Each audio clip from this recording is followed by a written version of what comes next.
title of the next talk is local reasoning about probabilistic behavior of classical quantum theorems. 太大了是。Okay. And the talk will be given by Yuxin Deng. Yeah.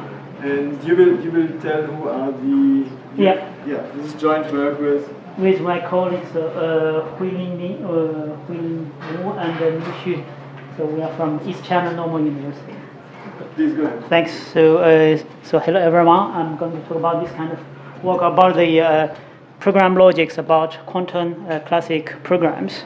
So here is the outline. So we're going to introduce we call it hybrid classical quantum imperative programming language, and it's very naive language, but we'll give the formal semantics like operational, denotation, and also axiomatic semantics.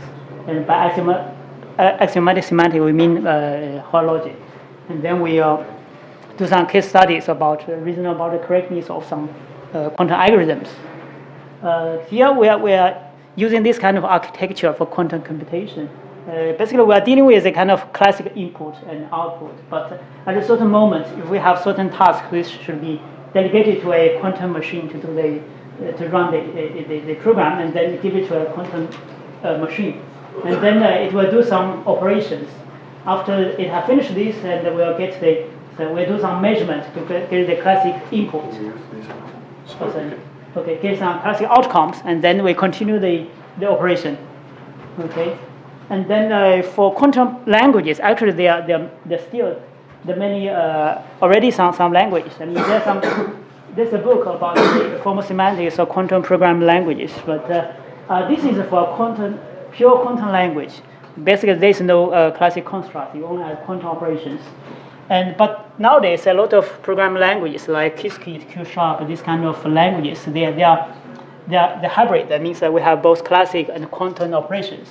And then most of them, they follow the slogan of Peter Selinger. He says that we use, say, quantum data but classical control. That means, for example, if we have conditional or while loops, and the control is a kind of classic, and then the data, we manipulate this kind of quantum data. And for this kind of semantics, or this kind of languages, the formal semantics, we think that it's not well studied. So that's why we are doing this kind of work. And here we introduce a very simple language called QIMP. So we know IMP from the textbook of Glenn Winsker. So he has a IMP, a very simple imperative language. And then we extend it with some with some quantum operations. So let's see, we have some, say, arithmetic expressions like numbers, variables, and some addition, subtraction, this kind of stuff.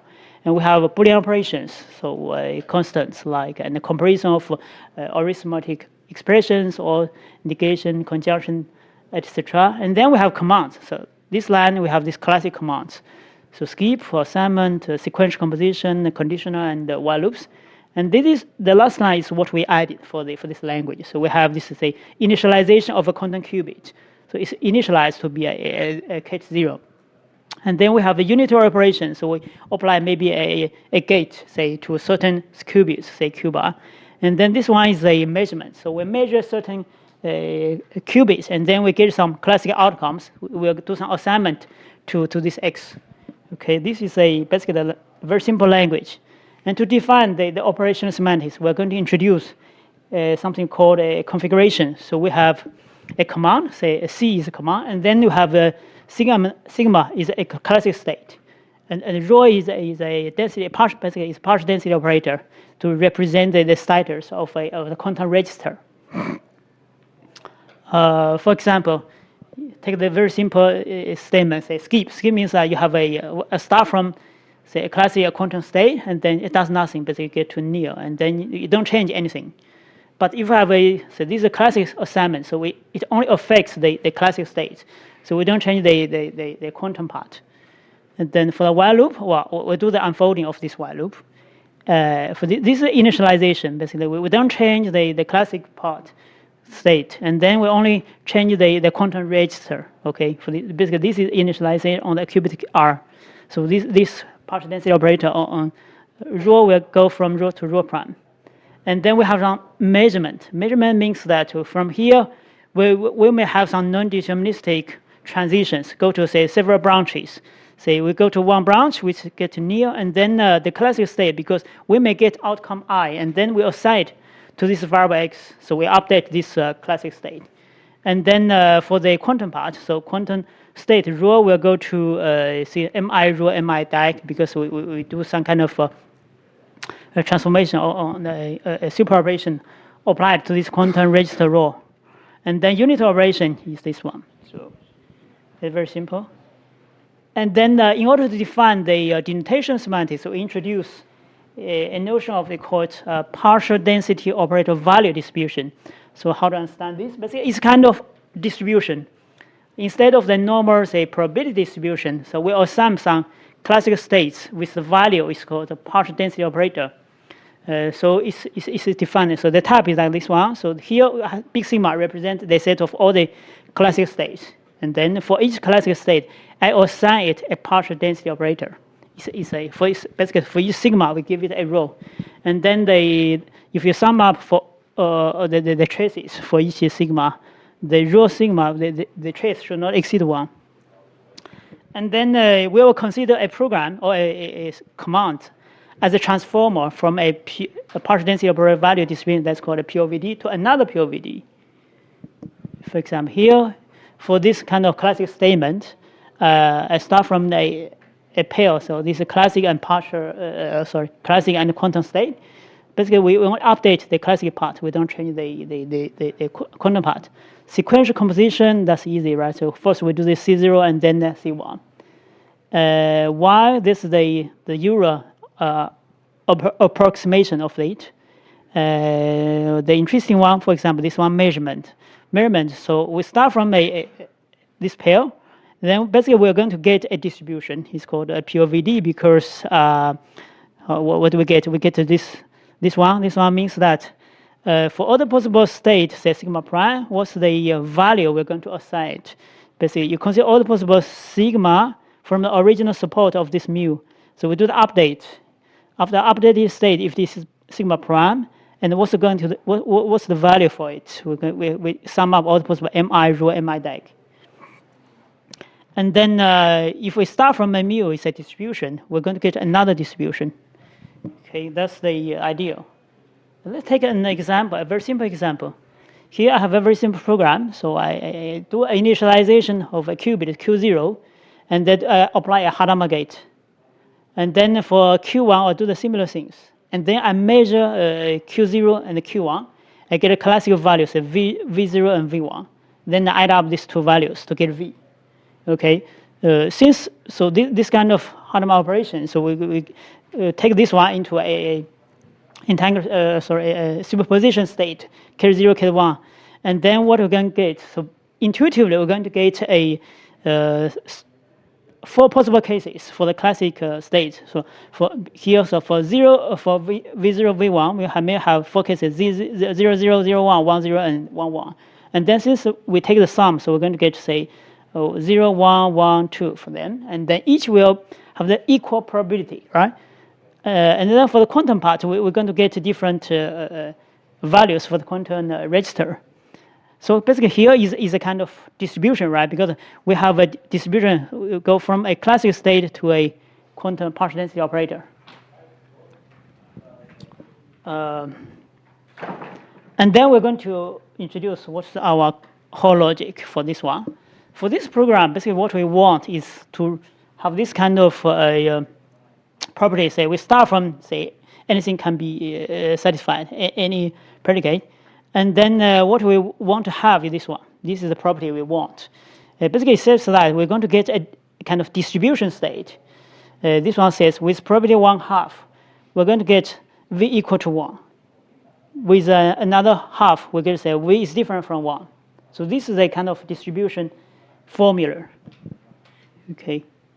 And also for some more, say, typical quantum algorithms like HHL or Shor size algorithms, we're going to have more, say, interesting properties. For HHL, for example, we start from, say, any state to the end of the program, and we want to have this, say, on some quantum registers, we're going to get this variable x. Basically, this is the state.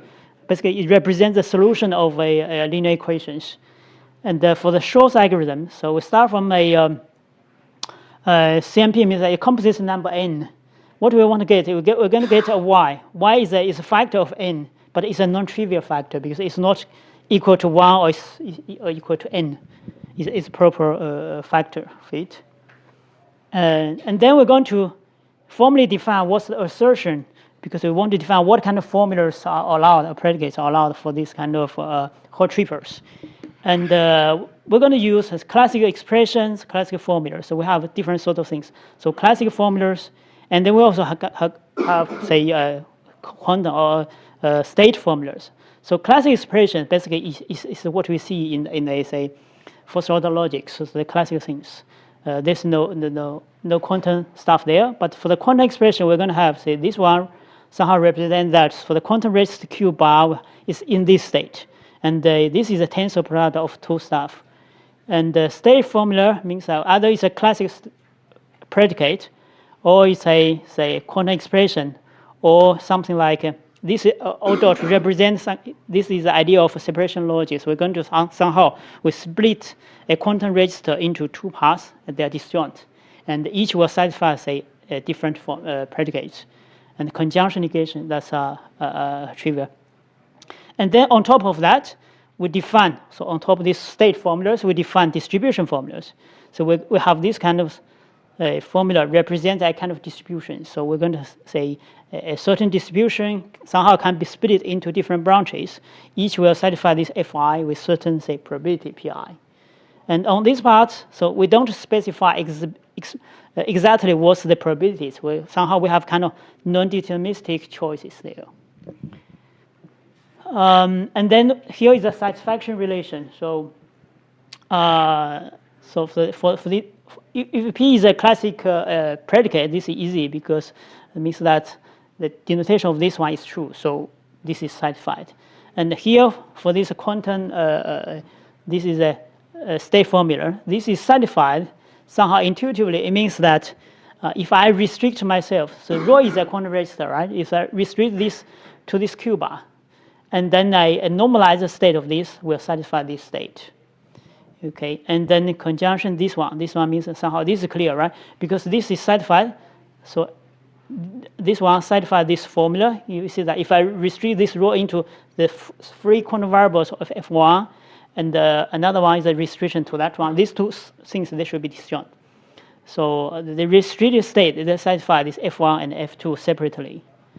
Another one, for this one, for example, here, this is a distribution formula. Here we require that if this is a distribution, we require that everything in the support of this one. So sigma is in the support mu, and sigma and mu rho, mu sigma, they will satisfy this F. For each branch, we should have this. And this is basically is essentially what I said, is distribution formula. So mu satisfies this formula if I can split this mu into, say, the weighted sum of some mu I, and each mu I will satisfy this Fi. Okay, and here we specify this probability Pi, but here for this one, I only require that there exists some probabilities, the Pi from Pi to Pm. So they have this kind of distribution formula satisfied by this mu, but I don't require what is exactly what's the probabilities. It looks simple, and here we define some kind of inference rules. For example, for the classical statements, let's take, for example, this Y rule. This is the non-trivial one. Here, so this rule says that we have this whole triple holes. Basically means that we're going to have some kind of invariant D. D is a formula. Basically, it's a distribution formula somehow. And it's composed of two parts. So F0 and B, or F1 and then the negation of B.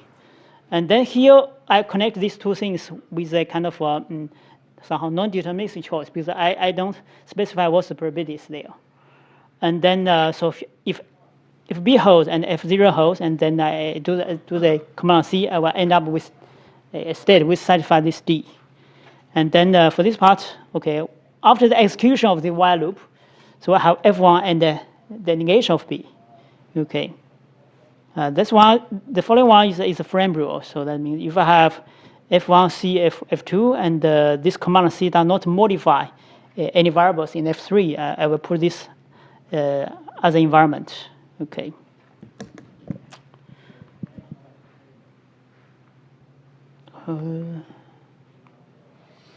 Okay, here are the some inference rules for the quantum statement. For example, take this one. This one says that if I have a operation, this is a unitary operation, right? And then I'll start with a certain quantum state. I do this. After that, basically, I only change the quantum registers. Because I'll apply this UQ to this kit V. And for the measurement, this is a little bit complicated because here says that have this Hoare tripper. So I start from, okay, this one says that I have initially I have a quantum state on Q and Q prime. And then I only measure something on this Q part. And initially I have some PI, and then, well, maybe look at this part first. What we get eventually is a distribution. And each branch will have probability PI. And for each branch, we have this. So this one represents the, the state after the measurement, because MIQ applied to V. And this is a classic predicate, PI. And from here, we will get this PI updated by X, updated by I. So this is a mimic the classic assignment. But this part is really a quantum rate measurement there. And we also have some inference rules for this kind of entailment reasoning. And we can prove all these rules they're sound. So I will not go into the details. These are very useful when we do some formal reasoning on some programs. For example, maybe you just take one. This one says, okay, basically, I can merge two branches of a probability choice. Basically, here I add up this P0, P1 because they go to the same state. F1. Yeah, we have a soundness theorem to say that if we have a Hoare triple, which is provable in the proof system that we have given before, then this one, the Hoare triple should be valid. If this is provable, then it's valid. So this is kind of soundness theorem, right? Yeah, we start from here, and then we get to the after execution of P, after execution of the command C. So we start from the state mu, it satisfies P. So after execution, we satisfy this P prime. Here I just, well, here is the really the proof sketch for the proof outline for the simple program I given before. So we have this the assignment for two quantum variables, and then they apply the Hadamard gate, and then do some sum. And so just using one slice of reasoning, we can prove that or start from say true. And what we're going to get is say a kind of distribution formula. So V equal to 1 or V does not equal to 1. They will happen with exactly so 1/2 chance. We also have proved the other algorithm. For example, the HHL, we have a proof sketch like this. For the program here, the non-trivial things happens because we have a while loop. For the loop body, we need to find an invariant there. Basically, here we use this kind of stuff here. Here for the invariant, we use a kind of a distribution formula here. Yeah, here is a proof for the loop body of the HHL algorithm. This is a bit long, so we take 2 pages, but still it's fun. And also, we have other algorithms, say Shor's algorithms. I will not show that, it's a bit longer. So just to conclude what we have introduced, so we have introduced a kind of distribution formulas to represent state of a quantum classic state. Okay. And to describe the behavior, or probabilistic behavior of classic quantum programs. So it's kind of a new quantum Hoare logic. And then prove the soundness of this logic. That allows for local reasoning because we have some frame rule there. And the effectiveness of this logic has been demonstrated by the correctness proof of some typical quantum algorithms like HHL or Shor's algorithms. Okay, thank you for your attention. Thank you very much. Yeah. Microphone for questions. Excuse me? Can we use that microphone for questions? Yeah, so Hi, so you mentioned there were previously like methods to work with just quantum languages, and now you're working with both quantum and classical. So languages like Qiskit compile quantum, plus classical and produce quantum assembly. So why is it not enough to just verify that quantum assembly? Because the classical parts only play a role towards creating this quantum assembly. Well, theoretically, you can just work with assembly languages. That's fine. But if you reason about quantum algorithms, say I think maybe it's less tedious to write this algorithm in a high-level language, like say maybe it's Q#, or even this kind of language, high-order language, right? Instead of otherwise, because for the while, if you use the assembly language, somehow you need to unroll the while loops. So that's very tedious. If you reason about that, that's okay. I mean, it's okay. But it's simpler to work with a high-level language. I mean, as it is an automated reasoning, so doesn't matter how much? No, this is not automated. It's for the moment, we have designed this logic, and we do this reasoning manually. And currently, we have a student. We're going to formalize this in Cork. We try to do a kind of, say, interactive theorem proving, but it's not automatic. Okay, also, I had one other question. Have you considered like languages like Silk that produce a lot of different other components like uncompute?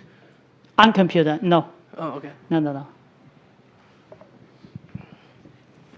Okay, so let's thank the speaker once more. Okay, thank you.